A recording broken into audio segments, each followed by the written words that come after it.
Episode की शुरुआत में हम बेन को देखते हैं जो कि अपने एल्डर के साथ बाहर की तरफ भाग रहा था और यही कह रहा था कि ये बंदा इतना ज़्यादा स्ट्रॉन्ग कैसे हो सकता है।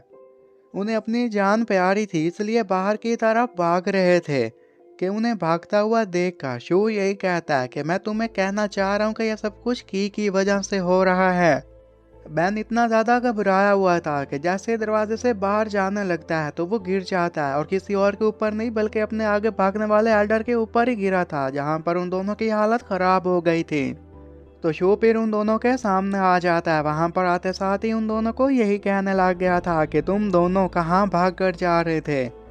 इस पर बेन को पता चल गया था कि बचने का कोई और रास्ता नहीं है तो वो उससे यही कहता है कि हमसे गलती हो गई, इसके लिए हम लोग आपसे माफ़ी मांगते हैं, तो प्लीज़ आप हमें जाने दीजिए। तो उसकी ये बात सुनने के साथ शिव से यही कहने लग गया था कि अगर मैं यहाँ पर ना आता तो क्या तुम यहाँ पर मौजूद लोगों को छोड़ देते? नहीं, तुम उन्हें मार देते। अब तुम कह रहे हो कि मैं तुम्हें जाने दूँ? ये भला कैसे हो सकता है? तो फिर बहन उसकी बातें सुनने के साथ यही कहने लग जाता है कि तुम्हें पता ना कि मेरे डैड कितने ज़्यादा स्ट्रॉन्ग हैं, अगर तुम चाहो तो मैं तुम्हें उनके पास लेकर जा सकता हूँ, वो तुम्हारी काफ़ी ज़्यादा हेल्प कर पाएंगे। उसकी ये बात सुनने के साथ शोर से यही कहने लग जाता है कि रही बात तुम्हारे डैड की तो उससे मैं खुद जाकर मिल लूँगा, लेकिन फ़िलहाल तुम्हें मौत से डराना काफ़ी ज़्यादा ज़रूरी है। तो वो उस पर अपनी पावर का यूज़ करने लग गया था ताकि उसे काफ़ी ज़्यादा डरा सके। और इसी के साथ इतने डर की वजह से उसकी बोलती भी वहीं पर बंद हो जाती है। फिर वो आगे एल्डर की तरफ बढ़ने लग गया था। इस पर एल्डर कहता है कि प्लीज़ मुझे मत मारना। तो उसकी ये बात सुनने के साथ शिव से ये कहने लग जाता है कि मैं चाहता हूँ कि तुम मुझे शुआन सैंग लेकर जाओ। तो हम एक जगह पर देखते हैं जहाँ पर काफ़ी सारे डिसिपल्स प्रैक्टिस कर रहे थे कि तभी उनकी नज़र आसमान पर पड़ती है जहाँ का मौसम अभी ख़राब हो गया था और वो लोग इसको देखकर काफ़ी ज़्यादा हैरान थे क्योंकि अचानक से मौसम ऐसे कैसे ख़राब हो सकता था।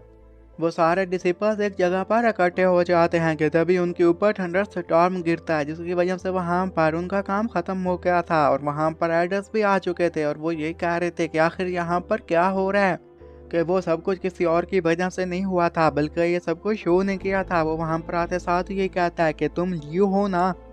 तो इस पर लियो कहता है कि हाँ मैं लियो ही हूँ, लेकिन तुम बताओ कि तुम कौन हो।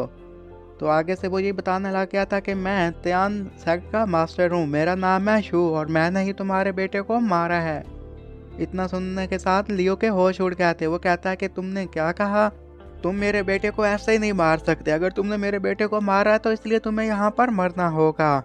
और इतना कहने के साथ वो हवा में उतर जाता है। वहाँ पर जाते साथ ही एक फॉर्मेशन बनाता है जहाँ पर एक बड़ा सा हैंड समन करता है और वो जैसे ही हैंड वहाँ पर खड़े हुए शू की तरफ आगे बढ़ रहा था तो वो इस अटैक के लिए बिल्कुल तैयार हो गया था। लियो आगे बढ़ता जा रहा था और ये सब कुछ देखने के साथ हैरान होता जा रहा था। वो यही कह रहा था कि मेरी इस पावर को देखने के बाद भी ये यहीं पर खड़ा हुआ है और यहाँ से नहीं भाग रहा। और फिर शू अपनी पावर का यूज़ करते हुए उसके सेक्ट के लोगों को मारने लग जाता है।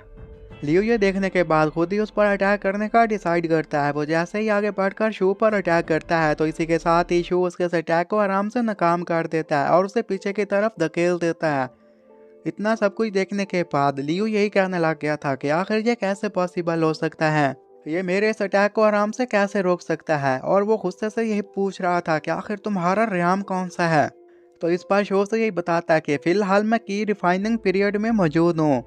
तो इतना सुनने के साथ ही लियो यही कहता है कि मैं मॉन्क लेवल पर हूँ, लेकिन इसके बावजूद भी मैं एक की रिफाइनर को नहीं हरा पा रहा। तो इतना सुनने के साथ ही फिर लियो यही कहता है कि एनलाइटेंड हैंड तुम यहाँ पर आ जाओ, और वो अपने असेस्टर से मदद मांग रहा था। वो उन्हें यही कह रहा था कि अगर यून शैनजोंग की बात की जाए तो यहाँ पर खतरा है, आपको यहाँ पर आकर इसे मारना होगा। कि तभी वहाँ पर एंसेस्टर आ जाता है। वो यही कहता है कि तुम तियानलोंग सेक्ट से आए हुए, मैंने तो सुना है कि वो तो डिक्लाइनिंग में जा रहा है। इस पर शू कहता है कि वेल तुमने सही सुना, लेकिन अब की क्या बात है कि मैं तुमसे ज़्यादा स्ट्रॉन्ग हूँ और तुम वीक हो।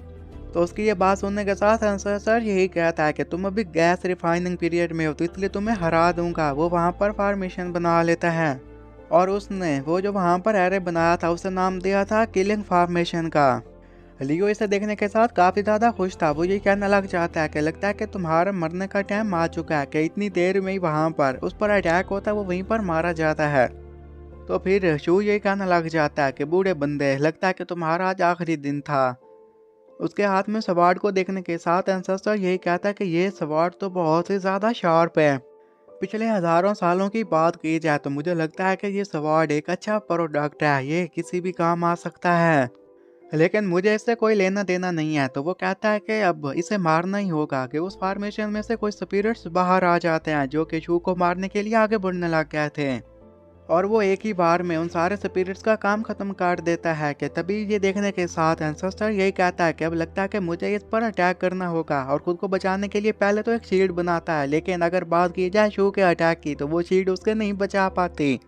और सिर्फ इतना ही नहीं बल्कि उसकी फॉर्मेशन भी वहीं पर ख़त्म हो गई थी। और ये देखने के साथ वो एंसेस्टर यही कहने लग गया था कि मुझे यकीन नहीं आ रहा कि मेरा यूनशैन जोंग सेक्ट एक की रिफाइनर के हाथों तबाह हो जाएगा। लेकिन अगर तुम्हें लगता है कि यहाँ पर सब कुछ ख़त्म हो गया तो तुम गलत फहमी में हो। और वहाँ पर फॉर्मेशन बनाकर एक ड्रैगन को समन कर लेता है। वो ड्रैगन बहुत ही ज़्यादा पावरफुल था, क्योंकि अगर वहाँ पर कोई पीक लेवल का मॉन्क भी आ जाता तो वो भी उसे नहीं हरा सकता था। वो यही कहने लग जाता कि अब तुम इसका मुकाबला करके दिखाओ। अब जैसे ही ड्रैगन उस पर अटैक करने के लिए आगे बढ़ रहा था कि उसे देखने के साथ शू यही कहने लग जाता है कि वेल अगर यूनशैन सेक्ट की बात की जाए तो इन्हें भी ड्रैगन पालना आते हैं, लेकिन इतना काफ़ी नहीं होगा। वो एक ही अटैक करता है और ड्रैगन के टुकड़े टुकड़े काट देता है। और ये देखने के साथ एंसेस्टर यही कहता है कि ये इम्पॉसिबल है और खुद की हालत काफ़ी ज़्यादा ख़राब हो जाती है। इवन वो वहाँ पर मूव भी नहीं सही से कर पा रहा था। और ये सब कुछ करने के साथ शू काफ़ी ज़्यादा खुश था कि तभी पीछे से त्यान आ जाती है। वो वहाँ पर कुछ लोगों को लेकर आई थी और यही कह रही थी कि सीनियर क्या आप ठीक हैं, मैं आपकी हेल्प के लिए कुछ लोगों को लेकर आई हुई हूँ। लेकिन जब वो वहाँ की सिचुएशन देखती है जहाँ पर तबाही थी और देखने के साथ वो यही कहती है कि लगता है कि ऑलरेडी हमारे सीनियर इनका काम तमाम कर चुके हैं। और फिर शू यही कहने लग गया था कि मेरी बात की जाए तो मैं अपने सेक्ट को इस दुनिया का नंबर 1 सेक्ट बना कर ही रहूँगा। ध्यान को जब ये बात मालूम होती है तो वो ये समझ चुकी थी कि ये हमारा एंसेस्टर है, तो इसी के साथ ही वो उसके सामने झुक जाते हैं। और इसी के साथ ये एपिसोड भी यहीं पर ख़त्म हो जाता है।